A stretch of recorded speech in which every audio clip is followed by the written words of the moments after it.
मजदूर सभा करने के लिए हाईकोर्ट से अनुमति मिलने पर भाजपा ने किया प्रेस कॉन्फ्रेंस। पांडेश्वर विधानसभा क्षेत्र अंतर्गत सोनपुर बाजारी में पांडेश्वर बीजेपी मंडल 2 की ओर से प्रेस कॉन्फ्रेंस किया गया।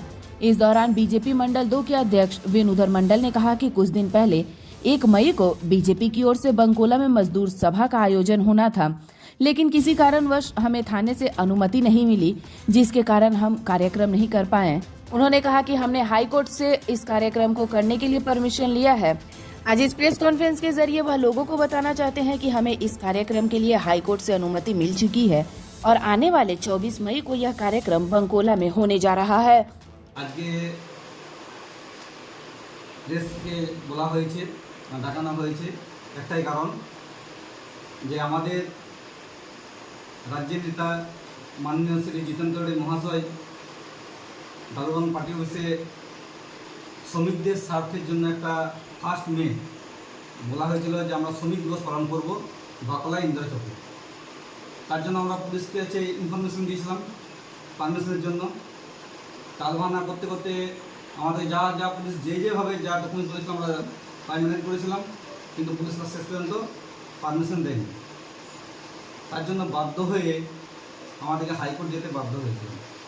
হাইকোর্ট যাওয়ার পর আমাদের আজকে মহামান্য আদালত আমাদের বাকলাতে মিছিল এবং একটা ছোট সমাবেশের পারমিশন দিয়েছে। এটাই মেন উদ্দেশ্য ছিল আমাদের আজকে আপনাদের ডাকার জন্য। এবং আমাদেরকে এইখানকার পুলিশ আমাদের পান্ডাল থানা 4-5 বার যাওয়ার পরও আমাদের কিন্তু কোনো পারমিশন দেয়নি। আমাদেরকে যে ডকুমেন্টস বলেছিল ওইখানকার যে ল্যান্ডের পারমিশন, সেই ল্যান্ডের কপি, সেখানকার জিএম যে ছিলেন জিএমের পারমিশন কপি আমার কাছে আছে, আপনাদের দিয়ে দেবো। এবং আমি যে লেটার করেছি যে আমাদেরকে একটা মিছিল এবং ছোটো ডিস্ট্রিক্ট কোনো পারমিশন দেওয়া হোক, কিন্তু দেয়নি। লাস্টে আমাদেরকে হাইকোর্ট যেতে বাধ্য হয়। কটা পর্যন্ত সময় আছে সেই দিনের ওই যে মিটিংটা হবে বা সমাবেশ হবে, কটা থেকে কটা পর্যন্ত? আমরা পারমিশন পেয়েছিলাম যে 3:30 থেকে 7টা পর্যন্ত, ধরুন 3টে থেকে 7টা পর্যন্ত আমাদের একটা ছোটো মিছিল হবে। মিছিল হবে এবং মিছিলের পর আমাদের একটা সমাবেশ হবে।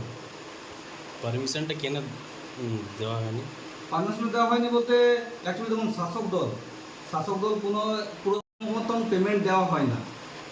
পেমেন্ট দেওয়া হয়নি তাদের ঠিক মতন। তাদের মিনিমাম বেতন তাদের আছে 25,000 30,000, তাদেরকে পেমেন্ট দেওয়া হয় কাউকে 5,000, কাউকে 10,000, কাউকে 15,000। এমনকি তাদেরকে মোদী সরকার, আমাদের নেতৃত্ব কেন্দ্রের যে মোদী সরকার প্রথমে বলেছেন যে আমরা ক্যাশলেস করতে চাই। আমার প্রশ্ন, এই যত প্যাঁচ মালিক আছে, প্যাঁচের মালিকগুলোর কাছে প্রশ্ন, তাদের টাকাগুলো তাদেরকে ক্যাশ কেন টাকা পেমেন্ট করা হয়? তাদের কেন ব্যাঙ্ক অ্যাকাউন্ট পেমেন্ট করা হয় না?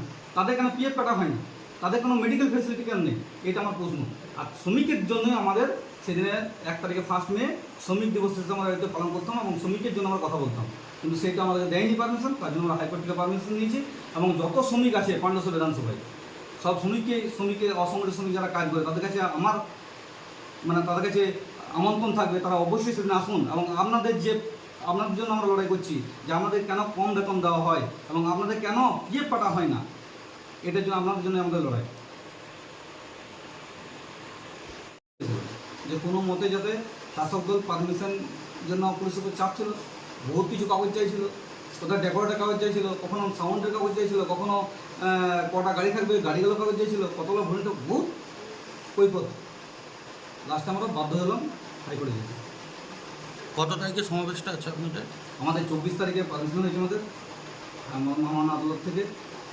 24 তারিখে আমাদের 3টে থেকে 7টা পর্যন্ত পারমিশন দেওয়া হয়েছে এবং আদালতের যে নির্দেশ থাকবে, যে গাইডলাইন থাকবে, সেই গাইডলাইন মেনেই আমাদের কিন্তু মিছিলটা হবে এবং সমাবেশটা হবে। রাজ্য নেতৃত্বকে উপস্থিত থাকবেন? অবশ্যই রাজ্যের নেতৃত্ব, জেলা নেতৃত্ব শুরু করে রাজ্যের নেতৃত্ব অনেকেও থাকতে পারে, অনেকেই থাকবে। বলব যে আপনাদের মাধ্যমে ওরা পান্ডেশ্বরবাসীকে তথা আসানসোল জেলার প্রত্যেকটা মানুষকে যে একটা ছোট্ট মিছিল করব, সমাবেশ করব, তার জন্য যদি আমাদেরকে হাইকোর্টে যেতে হয়, এর থেকে দুঃখের কিছু নেই।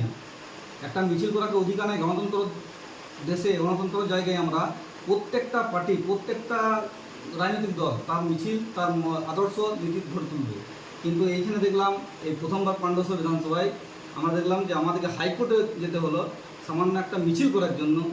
এটা দুঃখের বিষয়। আমাদের মিছিলের মেন উদ্দেশ্য আমি বলতে চাইছি, সে উদ্দেশ্য হচ্ছে আমাদের যে অসংগঠিত শ্রমিক সংগঠন, অসংগঠিত শ্রমিক যারা কাজ করে, যারা লেবার ওয়ার্কার কাজ করে, তাদেরকে বঞ্চিত করা হয়।